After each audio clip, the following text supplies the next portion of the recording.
بھائی واہ سبحان اللہ حضور اس کلام کے حوالے سے ایک مجھے واقعہ یاد آ گیا، پہلے میں وہ بتا دوں پھر اس کے بعد میں اپنے علماء اور مہمانوں کا تعارف کرواتا ہوں۔ ایک خاتون تھی بہت ہی اچھی جاننے والی، میری جاننے والی اس طرح کہ وہ ساؤتھ افریقہ سے مجھے فون کیا کرتی تھی کیونکہ ان کو کینسر تھا، تو وہ فون پہ اپنے دکھ اور اظہار کے علاوہ اس نے کہا کہ اگر میں پاکستان آؤں تو کیا میرا علاج ہو سکتا ہے، حالانکہ ساؤتھ افریقہ میں بہت ہو سکتا تھا۔ میں نے کہا علاج تو مجھے پتہ نہیں، لیکن یہاں پہ دم کرنے والے بڑے ہیں لوگوں نے، ڈاکٹروں نے اس کو چند دن کا ٹائم دیا تھا، تو وہ ہمارے نارتھ میں ایک صاحب کے پاس جاتی تھی دم کرانے کے لیے، جو کہ لوہے کے ساتھ، گرم لوہے کے ساتھ دم کرتے تھے۔ ان کی زندگی 3 سال طویل ہو گئی۔ اب مجھے نہیں پتا کہ اس دم کی وجہ سے ہوئی کہ ڈاکٹرز کا اسیسمنٹ غلط تھا، مجھے نہیں اس بات کا پتا، لیکن اس نے مجھ سے پوچھا ایک دن، میری وہ پیاری بہن جو ہے وہ مجھے آج یاد بہت آ رہی، اس نے کہا کہ میں کیا پڑھا کروں، موت تو برحق ہے، مرنا میں پڑھا کیا کروں؟ تو میں نے اسے کہا تم آیت کریمہ پڑھا کرو اور صرف یہ پڑھا کرو۔ وہ اتنی زیادہ آیت کریمہ پڑھتی تھی کہ جتنا کہا جائے کہ جھوٹ ہے، وہ نیند میں بھی آیت کریمہ پڑھ رہی ہوتی تھی، وہ منہ میں نیند میں بھی آیت کریمہ پڑھ رہی ہوتی تھی۔ زندگی میں اس کی ایک ہی خواہش تھی کہ وہ جنت البقیع میں دفن ہو۔ اب کہاں ساؤتھ افریقہ، کہاں پاکستان، کہاں جنت البقیع، مطلب کوئی ناممکنات کی بات ہے۔ اس نے زندگی کے آخری دنوں میں اس کے خاوند جو تھے وہ ان کو عمرے پہ لے کر گئے اور وہ ہوٹل کے کمرے میں ان کا انتقال ہوا اور جنت البقیع میں ان کو دفن ہونے کی سعادت نصیب ہوئی۔ میں کہتا ہوں اس سے زیادہ خوش نصیب خاتون ہو ہی نہیں سکتی۔ وہ جو 3 سال کا وقت تھا نا، اب میری سمجھ میں آیا کہ وہ بھی اللہ نے اس کو اس لیے دیا تھا کہ جنت البقیع میں اس کا وقت اس کے بعد ہی لکھا ہوا تھا، وہ تب آیا۔ اب جب شبیں آتی ہیں اور ہم عبادت کرتے ہیں تو بہت سے لوگوں کا تذکرہ ہوتا ہے کہ ساری شبیں برابر ہے، یقیناً ہوں گی، لیکن ذہن میں رکھیے گا کہ ایک غیر نبی ہے بی بی مریم جو ہیں، لیکن ایک نبی جو ہے وہ ان سے جب پوچھتے ہیں کہ یہ بے موسم پھل کدھر سے آئے تو وہ کہتے ہیں اللہ دیتا ہے۔ اب اس پہ سوال، میں منطقی ہوتا تو سوال پوچھتا کہ یہ کیسے ہو سکتا ہے جناب، ان کی ٹیکنالوجی کون سی آنے کی؟ انہوں نے نہیں پوچھا، انہوں نے صرف یہ کہا کہ جب تم اپنی عبادت سے فارغ ہو جاؤ تو مجھے بتانا، میں اس برکت والی جگہ پہ کھڑے ہو کے دعا کیا مانگوں گا کہ خود وہ تقریباً 100 سال کے ہیں، بیوی جو ہے وہ بھی 80-85 سال کی ہے، تو اللہ مجھے بیٹا عطا کر دے۔ اللہ نے دعا مان لی، جب دعا مان لی تو پھر پریشان ہو گئے کہ کیسے ہو سکتا ہے۔ اللہ تعالیٰ جو ہے وہ برکت والی جگہوں پہ آپ کی ایکسیسیبلٹی لیتا ہے۔ آج مثلاً اس وقت، now at this moment, right at this moment, اللہ کہتا ہے کہ میں پہلے آسمان پہ آتا ہوں، میں لوگوں سے پوچھتا ہوں ہے کوئی اللہ کہہ رہا ہے کوئی مانگنے والا؟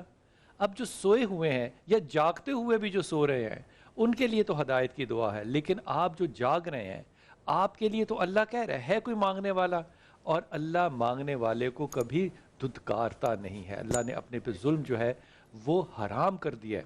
اب آج جو 27واں پارہ پڑھ رہے تھے، 27ویں پارے میں اللہ تعالیٰ نے کیا کمال، اللہ کی ساری باتیں کمال ہیں، یہ کمال بات جو اللہ نے کی یہ ذرا غور طلب ہے، اور یہ اپنے مہمانوں سے بھی پوچھوں گا۔ اللہ نے یہ نہیں کہا کہ تمہارے اعمال، تمہاری عبادتیں جو ہیں ان کی اکاؤنٹیبلٹی لوں گا، تم نے کوئی نماز چھوڑی تو نہیں تھی، تم نے کوئی قضا تو نہیں کی تھی، تم نے کوئی فرض کم تو نہیں کر دی نا۔ اللہ کہتا ہے تمہارے اعمال جو ہیں وہ بنیاد ہوگی، تمہارے اعمال تمہارے حساب کی، اور میں تم سے وعدہ کرتا ہوں کہ یہ دن جو قیامت کا ہے، نبی نے کیسے کہا، مجھے اور قیامت کو یوں بھیجا گیا۔ آج کی شب اپنے اعمال کو درست کرنے کا اللہ تعالیٰ سے عہد ضرور کیجئے گا۔ اللہ تعالیٰ ہماری عبادتیں بھی قبول فرمائے، لیکن اللہ تعالیٰ ہمیں اچھے اعمال کرنے کی توفیق بھی دے اور اس کی ذہن سازی بھی کرے۔ مجدد نے آج آنا تھا، جو کہ حسب روایت وہ دیر ہو گئی اور وہ نہیں آیا، ابھی تک بھی نہیں پہنچے مجدد بھائی؟ ویری گڈ، شاباش، یہ غیر ذمہ داری کا ثبوت تھا مجدد آپ کی طرف سے۔ علامہ مبشر علی زیدی بھائی، السلام علیکم سر، خیریت سے؟ آپ پہلی دفعہ تشریف لائے، آپ کو بہت وارم ویلکم، بہت ویلکم۔ زبیر بھائی السلام علیکم۔ وعلیکم السلام ورحمۃ اللہ۔ اب میں ٹھیک رہا ہوں؟ پہچان گیا، صحیح ہو گیا، ٹھیک ہو گیا، پچھلی والی کسر میں نے برابر کر دی۔ بالکل ٹھیک ہے جناب انتہائی محترم، انشاءاللہ تعالی عمران بشیر بھائی تشریف لائیں گے، عمران حیدر جن کا اصل نام ہے لیکن بشیر نگر نام سے مشہور ہو گئے والد کے نام سے، اور فرحان علی وارث، آپ ان کو سن رہے تھے، فرحان بہت شکریہ آپ کا۔ ہمارے ساتھ جناب آصف خان سرحدی، خیریت سے ہیں، اور ہمارے ساتھ انتہائی محترم اور خصوصی گیسٹ مصباح الحق، السلام علیکم۔ وعلیکم السلام جی۔ اور ان سے بھی زیادہ، پکی بات کہہ رہا ہوں، ان سے بھی زیادہ فرحان بھائی بھی ہمارے ساتھ 4 بجے ہوں گے، اور یہ کرتے کیا ہیں آپ کو حیرت ہوگی، کرکٹ ان کی شناخت ضرور ہے، اللہ کے ہاں شناخت، معافی چاہتا ہوں، کرکٹ کوئی نہیں ان کی، اللہ کے ہاں شناخت ان کی پتہ کیا ہوگی انشاءاللہ تعالی؟ یہ بچوں کے دلوں کا علاج، سرجری کا علاج مفت کراتے ہیں جو لوگ افورڈ نہیں کر سکتے۔ مثال ہمارے ہاں دلوں کے مسائل کیا ہوتے ہیں؟ دل کے والو کا پرابلم ہوتا ہے، بچے جو ہیں وہ دل کے چھید کے ساتھ پیدا ہوتے ہیں، ہول کے ساتھ پیدا ہوتے ہیں، ایسا یہ ان کا علاج کراتے ہیں۔ پہلے یہ علاج کرایا کرتے تھے اس طرح کے، انہوں نے مختلف اوٹیز، آپریشن تھیٹرز جو ہے ہاسپٹلز میں وہ لیے ہوئے تھے، کچھ ہاسپٹلز ان کو سپورٹ بھی کرتے تھے۔ یہ پیشنٹ لیتے تھے، ڈونیشن لیتے تھے اور یہ وہاں اوٹیز کو جا کے استعمال کرتے تھے۔ اوٹیز کو استعمال کرنا ایک بہت بڑی ذمہ داری اور بہت بڑا خرچے کا کام ہے۔ الٹیمیٹلی اللہ نے ان کو ہدایت دے دی اور اللہ نے ان کو یہ ہدایت دے دی کہ یہ اپنا ہاسپٹل بنا لیں۔ اب یہ اپنا ہاسپٹل بنانا چاہتے ہیں اور ہماری درخواست آپ سے جھولی اٹھا کے یہ ہوگی کہ خدا کے واسطے اللہ آپ کے بچوں کو صحت دے، جن کے بچے بیمار ہیں ان کے لیے دعا بھی کریں اور ان کے لیے ڈونیٹ کریں ان لوگوں کو جو آئندہ آنے والی اس بیماری سے پاکستان کو آزاد کروائیں گے انشاءاللہ تعالی، انشاءاللہ تعالی، انشاءاللہ تعالی۔ حضور اقدس سب سے پہلے تو آپ کی طرف آج جو ہے وہ 29ویں شب ہے اور اللہ تعالیٰ کا 27ویں شب ہے اور اللہ تعالیٰ نے اس شب کے حوالے سے احادیث بھی ہمارے پاس موجود ہیں اور آخری جو 10 ایام ہیں یہ بھی ہمارے پاس ہیں کہ اس میں ہم نے تلاش کرنی ہے۔ اگر ہم کہتے ہیں کہ 27ویں ہے یا کوئی بھی ہے تو شبیں ہیں کون کون سی یہ جن کے اوپر ہم نے زیادہ تقیہ یا زیادہ زور لگانا ہے؟ بسم اللہ الرحمن الرحیم، نحمدہ و نصلی علی رسولہ الکریم، اما بعد۔ سب سے پہلی بات تو یہ کہ شب قدر ایک ایسی غیر معمولی بابرکت، مقدس اور پر نور رات ہے کہ اس کی فضیلت کے لیے آپ کو کسی بزرگ کے قول، کسی مفتی کے قول، کسی عالم اور کسی ولی کے قول کی بعد میں ضرورت پڑے گی۔ اللہ نے پوری صورت اس پہ اتار دی لیلۃ القدر، اور اس صورت کا نام ہی کیا ہے؟ سورۃ القدر۔ از اول تا آخر تمام آیات میں شب قدر کی فضیلت، فرشتے اترتے ہیں، جبریل امین آتے ہیں، اللہ نے قرآن اس میں نازل کیا۔ کیا آپ جانتے ہیں کہ شب قدر کیسی عظمتوں والی رات ہے؟ روح، یہ سارے کے سارے تذکرے اللہ تعالیٰ فرما رہے ہیں۔ اور صرف یہاں پر نہیں، سورہ دخان آیت نمبر 3 میں انا انزلناہ فی لیلۃ مبارکہ، ہم نے اس قرآن کو ایک بابرکت رات میں نازل کیا۔ یہاں لیلہ مبارکہ کے بارے میں دونوں قول، زیادہ تر رجحان یہ کہ شب قدر۔ تو کئی مقامات پر اللہ نے شب قدر کی فضیلت بیان کی۔ آپ نے جو سوال فرمایا کہ اس کو کن راتوں میں تلاش کیا جائے، تو اس سلسلے میں ام المومنین حضرت عائشہ صدیقہ رضی اللہ عنہ کی بھی روایتیں اور بھی کئی کتب احادیث، کتب صحاح کے اندر روایتیں موجود ہیں کہ آپ صلی اللہ علیہ وسلم نے ارشاد فرمایا آخری عشرے کی طاق راتوں میں اسے تلاش کرو، یعنی 21، 23، 25، 27، 29، ان طاق راتوں میں سے کسی بھی رات کے اندر شب قدر۔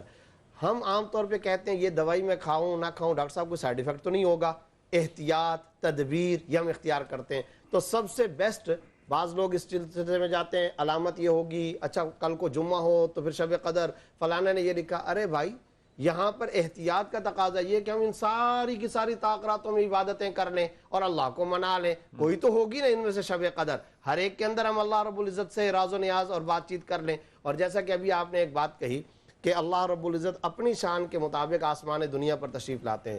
بلال بھائی، پورے سال کی روحانیت میں غفلت اور کوتاہی کے ازالے کے لیے، تلافی کے لیے اللہ نے رمضان رکھا۔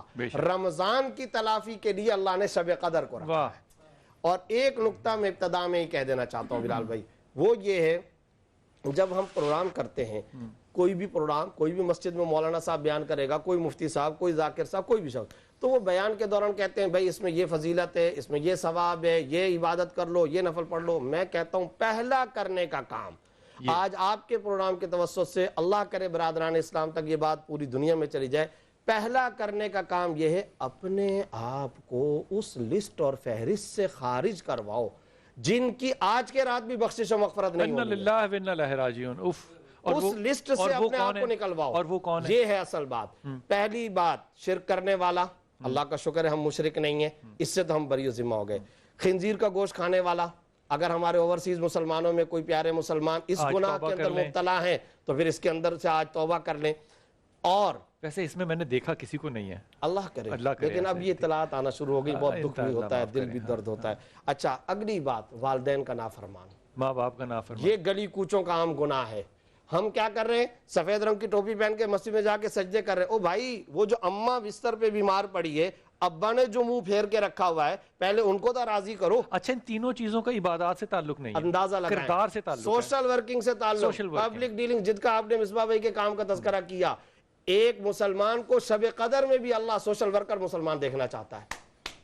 کیا بات ہے یار، کیا بات ہے یار، ہم درد مسلمان دیکھنا چاہتا ہے.